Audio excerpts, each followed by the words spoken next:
रोशनी में चले, रोशनी में चले। जी नाज़रीन, मैं आपके मेज़बान सैरिश रोफन प्रोग्राम कलाम की रोशनी में आपको खुशामदीद कहती हूँ। जिस तरह से आप जानते हैं, हम मुकाशवा की किताब जो कि नबूवती किताब है और फ़हरिस्त के लिहाज से ये आखिरी किताब है, और मैं समझती हूँ मुकाशवा की किताब का हर ईमानदार शख्स को इन बातों को सीखना, इन बातों को समझना और इन बातों पर अमल करना नहायत अहमियत का हामिल है, क्योंकि वक्त नज़दीक है। आज भी हम इसी किताब के मुतल्लिक और बातों को सीखेंगे, जानेंगे और इन बातों से इस्तिफ़ादा हासिल करेंगे। आज एक बार फिर मेरे साथ मोहतरम आली जनाब पादरी अज़ीज़ अनवर साहिब हैं।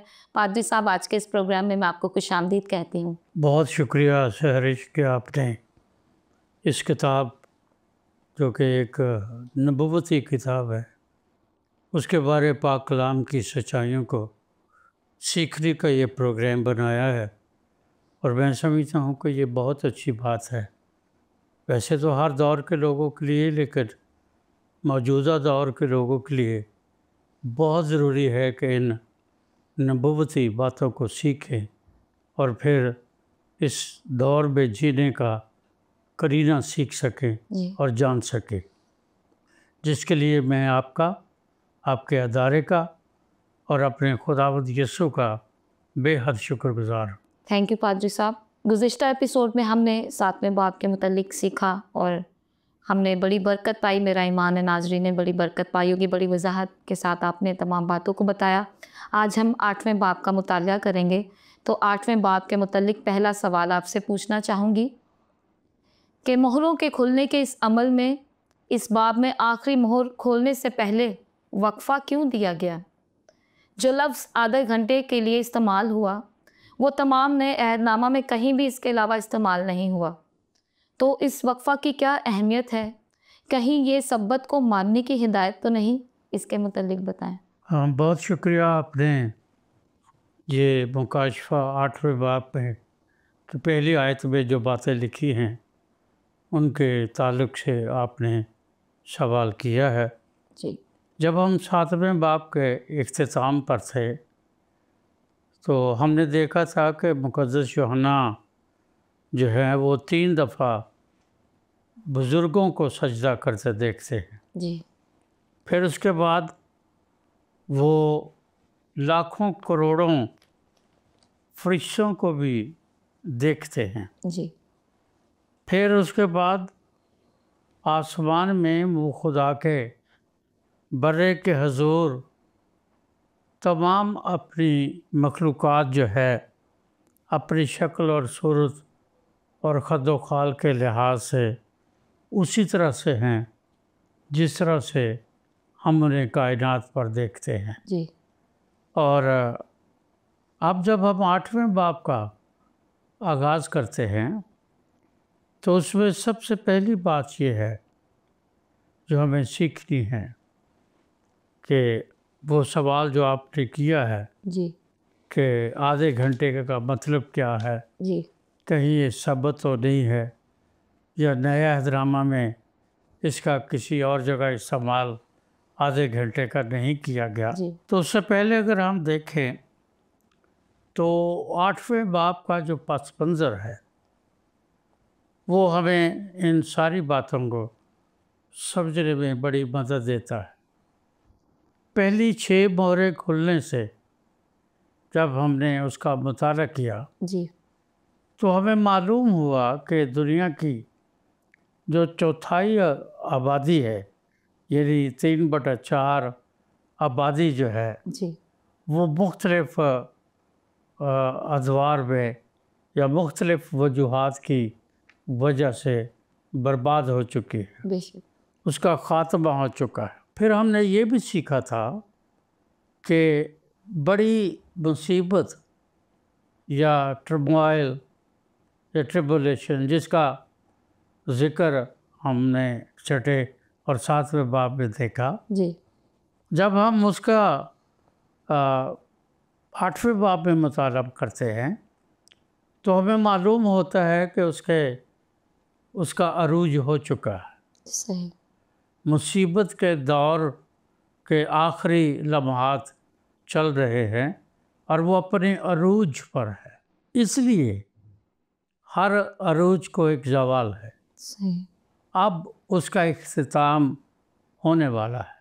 बिल्कुल। चूँकि इख्तिताम होने वाला है, इसलिए हम इसमें एक नए मंजरनामा को देखते हैं जो कि मुक़द्दस यूहन्ना रसूल जो हैं उन्होंने इसे पहले नहीं देखा। ठीक। पहले 7 अबवाब में उन्होंने ये चीज़ें नहीं देखी, उन्होंने बहुत कुछ देखा, लेकिन इस तरह का मंज़र अब उनके सामने बिल्कुल एक नया मंज़र है। सही। जब वो 5वीं मोहर खुलती है तो उसमें वो देखते हैं कि मुक़द्दस लोग जो हैं वो दरख्वास्त कर रहे हैं। जी, कुर्बान। उस दरख्वास्त के बारे में हमने पढ़ा था कि वो खुदाबंद खुदा से दरख्वास्त ये करते हैं कि ऐ खुदा, ऐ रब्बुल अफ़वाज, तू कब तक हमारा इंसाफ नहीं करेगा। तो और उनके बारे हमने पाक कलाम में से सीखा था जी, कि वो कुर्बानगाह के सामने खड़ी वो रूहें हैं जो कि मुसीबत के दौर में शहीद हुई हैं या उन्होंने अपनी जान दी है जी, और अपने ईमान पर कायम रहे हैं, और अब वो खुदावंद खुदा के सामने ये दरख्वास्त कर रहे हैं कि हमारी ये जो मुसीबत है या दुख है या शहादतें हैं, इनका इंसाफ ऐ खुदा तो कब करेगा। कब करे। जब हम इसी आयत में पढ़ते हैं तो फिर अब लगता है कि खुदा के इंतकाम का वक्त आ गया है, ठीक। क्योंकि मैंने पहले बताया कि मुसीबत का दौर जो है अब वो अपने अरूज पर है और उसका इख्तिताम होने को है।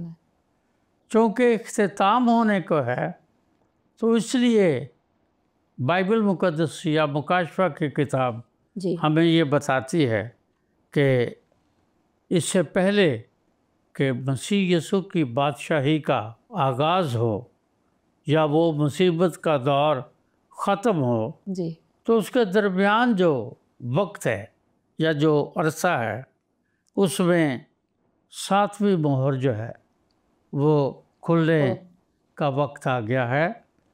यानी खुदा के उस इंतकाम का या गज़ब का वक्त आ गया है या उस अदालत का वक्त आ गया है जिसके लिए मुक़द्दसीन खुदावंद खुदा से ये दरख्वास्त कर रहे हैं कि तू कब हमारा इंसाफ करेगा। ठीक। जब हम इस पूरी आयत का मुताला करते हैं या पूरे बाब का मुताला करते हैं जी, तो जब इख्तिताम होगा तो इख्तिताम के बाद फिर जब खुदा कह लेते हैं कि जंग के लिए निकलेगा या अदालत करेगा, तो फिर उस अदालत में तमाम जो आसमानी लश्कर है जी, जिसमें फरिश्ते भी शामिल हैं, वो इस मोहर के खुलने पर हमें मालूम होता है कि वो जंग में शामिल होते हैं।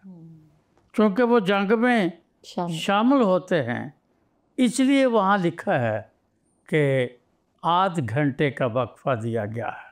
खामोशी। जब हम खुदा के कलाम का मुताला करते हैं तो दूसरे पतरस के मुताबिक जी, हम ये सीखते हैं कि खुदा कहर करने में धीमा है, और चूँकि वो कहर करने में धीमा है, अब उसके प्रोग्राम के मुताबिक दुनिया की अदालत का आगाज़ होने को है।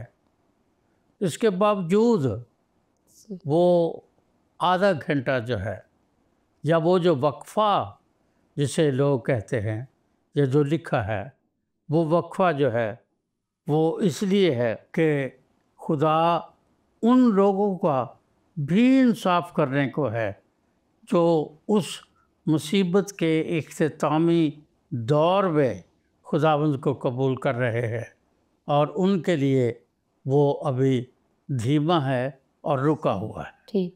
दूसरी बात बाइबल हमें ये बताती है कि वो हर गुनहगार के लिए मोहब्बत रखता है, जी। खा वो किसी भी दौर के गुनहगार हो, वो मोहब्बत रखता है। और उसकी मोहब्बत का तकाजा ये है कि वो लोगों को वक्त देता है सही। ताकि लोग तौबा करें और उसके तरस से, उसके धीमे होने से, उसके फजल से वो मुस्तफ़ीद हों और हलाक होने से बच जाएं, क्योंकि वो किसी की हिलाकत नहीं चाहता।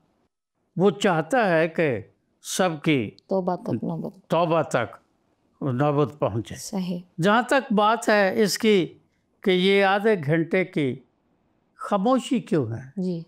तो मैंने अभी आपको बताया है कि मुसीबत का दौर इख्तिताम पजीर होने को है, खुदा की अदालत का वक्त शुरू होने को है। सही। और इस अरसे में आधे घंटे की खामोशी छा जाती है।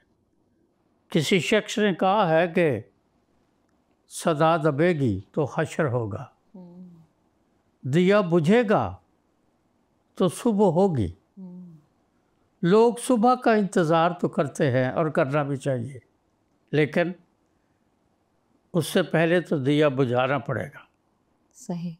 वैसे भी दुनिया जो है अब इस बात पर इत्तेफाक करती है कि हर खामोशी किसी तूफ़ान का पेश खैमा होती है। सही।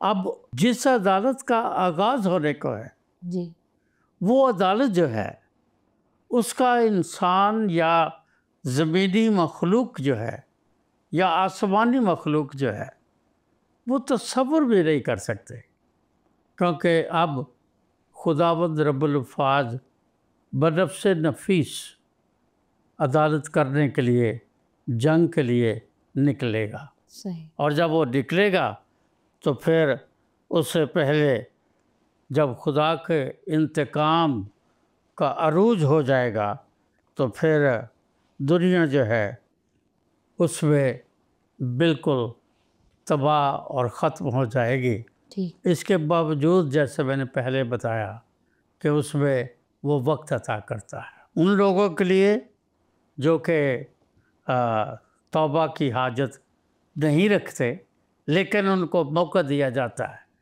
आपको याद होगा जब हम बाइबल का मुताला करते हैं जी, तो 9वें बाब में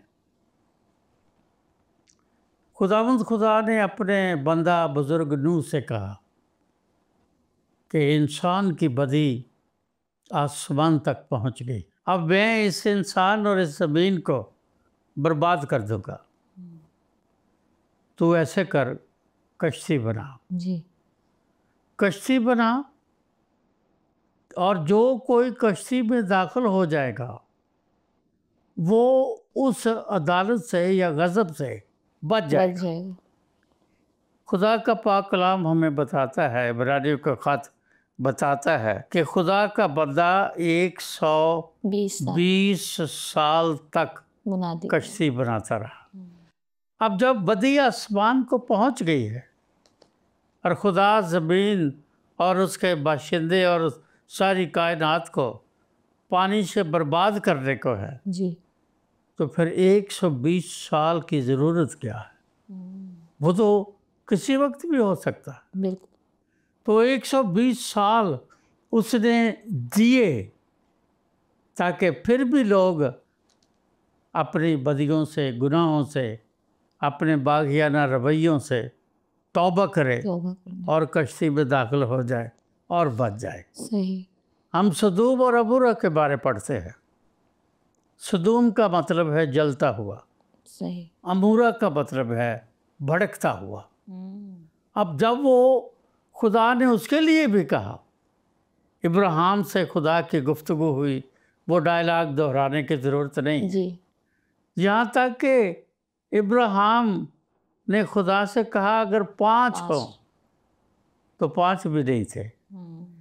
सदूम और अमूरा की बदी भी आसमान तक पहुंची थी और फिर जब फरिश्ते सदोम और अमोरा को बर्बाद करना चाह रहे थे तो फरिश्ते लूत के घर में आए।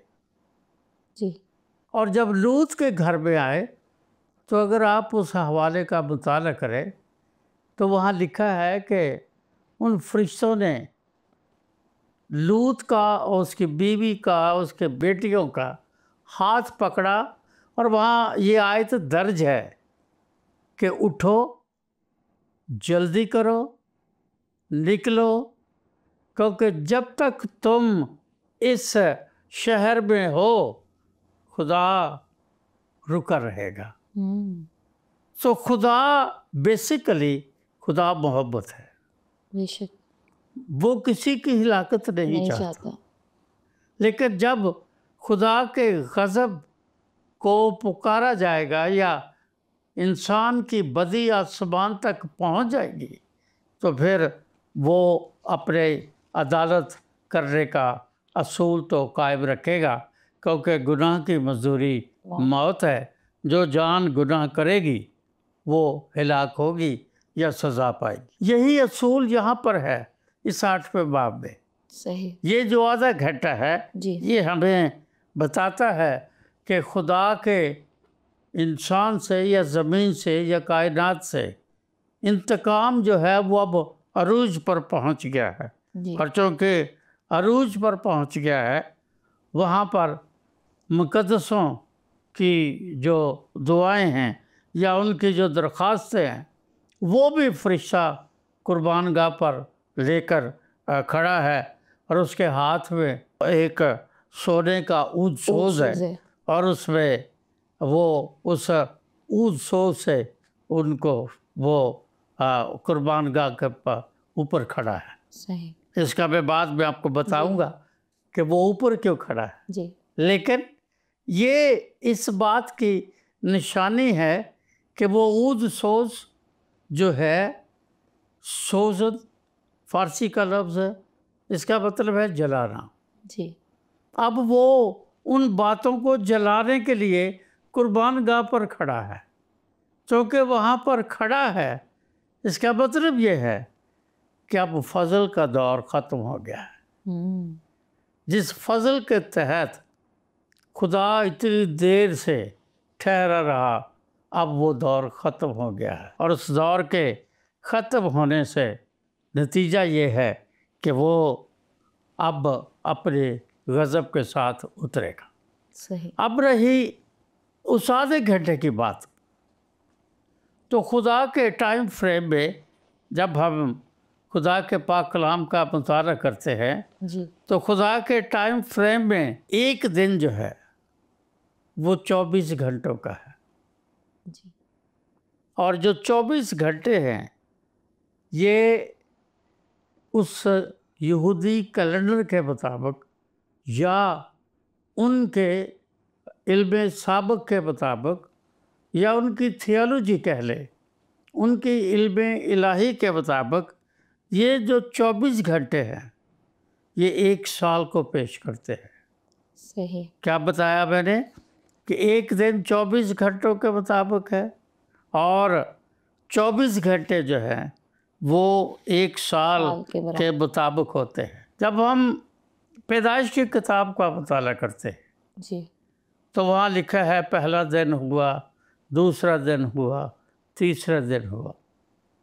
लेकिन उसके लिए जो ओरिजिनल इब्रानी ज़ुबान का लफ्ज़ इस्तेमाल हुआ है उसका तर्जमा हमने दिन किया है। जी। तर्जमा करने वालों ने उसका तर्जमा दिन किया। सही। वो बुनियादी तौर पर लफ्ज़ यौम है। शायद आपने अपने तालिब इल्मी के ज़माने में जब कभी कोई एप्लीकेशन वगैरह लिखी होगी जी। जो आपको टीचर्स ने से सिखाया होगा तो आप लिखते थे कि एक यौम थे, 2 यौम थे। जी। अब ये जो बात है बेसिकली एक यौम 12 घंटे या 24 घंटों को पेश ही नहीं करता, क्योंकि इब्रानी ज़बान में जो यौम है उसका मतलब एक दिन 24 घंटे नहीं है। सही। उसका मतलब उसको अंग्रेज़ी में हम एज कहते हैं और उर्दू में हम उसे दौर कहते हैं। सही। यानी एक दौर हुआ, ठीक। फिर दूसरा दौर हुआ, फिर तीसरा दौर हुआ, सही। इस तरह 6 यौम या 6 दौर हुए, जिसका तर्जमा हमने ये कहा है कि वो पहला दिन हुआ, दूसरा दिन हुआ। सो इसलिए जब हम इस आधे घंटे की बात करते हैं तो इस यौम लफ्ज़ का, चूँकि मुक़द्दस पतरस जो हैं वो इस बात को बड़ी अच्छी तरह जानते हैं। वो अपने ख़त में दूसरे पतरस के 3 बाब की 8वीं आयत में बयान करते हैं कि आए अजीज़ो, खुदावंद के करीब एक दिन 1000 बरस के बराबर है और 1000 बरस एक दिन के बराबर है। इसलिए जब हम इस आध घंटे की बात करते हैं तो जो मैंने आपको 24 घंटे का एक साल बताया जी, उस इल्म इलाही या यहूदी इल्म इलाही के मुताबिक वो जो वक्त है आधा घंटा, वो तकरीबन 7.5 दिन के बराबर बनता है। सही। 7.5 दिन के बराबर बनता है जब हम उस हिसाब के मुताबिक या उसके तरीक़ाकार के मुताबिक पढ़ते हैं। तो ये 7.5 बरस क्यों हैं?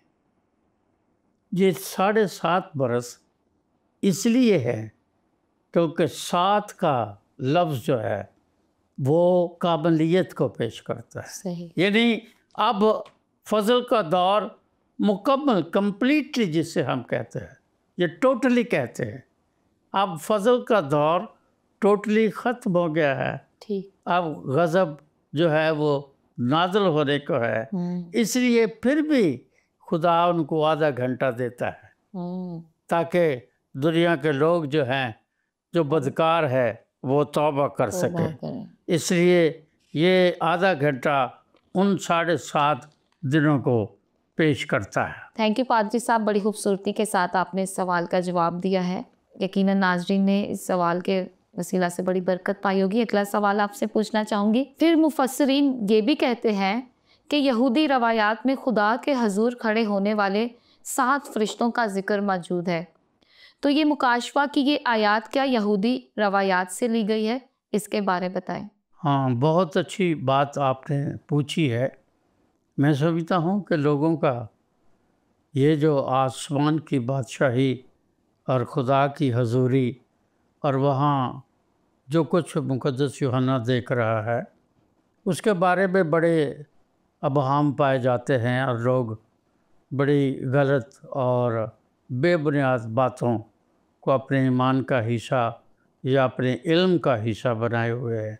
मैं समझता हूँ बेहतर यह है कि हम कोई राय कायम करें उससे पहले हम खुदा के कलाम का मुताला करें। बिल्कुल। तो जब हम खुदा के कलाम का मुताला करते हैं तो हम पढ़ते हैं कि उस आधे घंटे की खामोशी के बाद पहले उसने लाखों दुनिया सब कुछ देखा है, जिनको देखा है। अगर हम उसकी फहरिस्त भी बनाएं तो जो मंज़र अब मुक़द्दस यूहन्ना को देखने को मिल रहा है, और इस मंज़र में बहुत सारी चीज़ें उसके लिए बिल्कुल नई है, लेकिन ये 7 फरिश्ते तो बिल्कुल ही नए हैं। सही। क्योंकि उसने पहले देखा कि 7 रूहें हैं जी, मुकाशफे पहला बाब उसकी 4वीं आयत में। फिर उसने 24 तख्त और उन पर 24 बुजुर्ग देखे 4थे बाब में। फिर उसने 7 जलते हुए चिराग देखे 4थे बाब में। फिर उसने बलौर की मानंद शीशे का समंदर देखा, ये हमने 4थे बाब में देखा जी। फिर उसने 4 जानदार भी देखे जी, जिनके बारे हमने सीखा कि वो चारों जानदार कौन हैं जी। फिर उसने लाखों करोड़ों फरिश्तों को देखा। सही। जिनकी वहाँ कोई गिनती नहीं है जी। और फिर उसके बाद उसने इंसानों की भी एक बड़ी भीड़ देखी। सही। और उस भीड़ के बाद फिर उसने एक सुनहरी कुर्बान गाह देखी जिस पर ऊद या बखूर जलाने के लिए फरिश्ता खड़ा है। सही। ये उसके बाद जो उसके लिए बिल्कुल नई चीज़ है वो 7 फरिश्ते हैं। सही। 7 फरिश्ते जो हैं ये उन लाखों करोड़ों, अगर हम उनको बिल्कुल अलग करके देखें तो इससे पहले उसने लाखों फरिश्ते देखे हैं, भीड़ देखी है, जी। सब कुछ देखा, लेकिन ये 7 फरिश्ते बिल्कुल एक नई आमद है। सही। एक नया मंजर है जी। जो उसके सामने है ताकि वो इसको बयान कर सके। जी। लेकिन ये जो फरिश्ते हैं इनकी हैसियत जुदागाना है। ठीक। वो हम देखेंगे, सीखेंगे, लेकिन इनकी हैसियत जुदागाना है जिसकी वजह से लोग ये समझते हैं कि जी यहूदियों के हाँ ये जो 7 फरिश्ते हैं इनकी एक अलग हैसियत है या उसमें उसका जिक्र पाया जाता है। थैंक यू पादरी साहब, बड़ी खूबसूरती के साथ आपने इस सवाल का जवाब दिया। इस सवाल के मुतल्लिक बातें तो और भी हैं लेकिन वक्त हमें इजाज़त नहीं दे रहा। यकीनन नाजरीन आपने आज इस एपिसोड के वसीला से बड़ी बरकत पाई होगी। जिस तरह पादरी साहब ने कहा कि खुदा अब भी वक्त दे रहा है क्योंकि खुदा किसी की हलाकत नहीं चाहता, वो चाहता है कि हर एक की तौबा तक नौबत पहुँचे। और जिस तरह पादरी साहब ने बताया कि गज़ब का दिन, अदालत का दिन आने वाला है। और कलाम मुक़द्दस में जब हम मुकाशवाही की किताब का मुताला करते हैं तो फिलडेल्फिया की कलीसिया से खुदा का फरिश्ता कहता है कि चूँकि तूने मेरे सब्र के कलाम पर अमल किया है इसलिए मैं भी आजमाइश के उस वक्त तेरी हिफाजत करूँगा जो ज़मीन के रहने वालों के आजमाने के लिए तमाम दुनिया पर आने वाला है। तो हमें खुदा की शुक्रगुजारी करनी चाहिए कि बेशक मुसीबत तो आ रही है लेकिन जिनका ईमान, भरोसा, तवक्कल खुदावंद पर है, खुदावंद उन्हें संभाल लेगा। अगले एपिसोड में हम इसी सवाल के मुतल्लिक और बातों को सीखेंगे, जानेंगे और इन बातों से इस्तिफादा हासिल करेंगे। आज के इस एपिसोड में मुझे और पादरी साहब को इजाज़त दें। खुदा हाफिज़। आओ हम खुदावंद की रोशनी में चले, रोशनी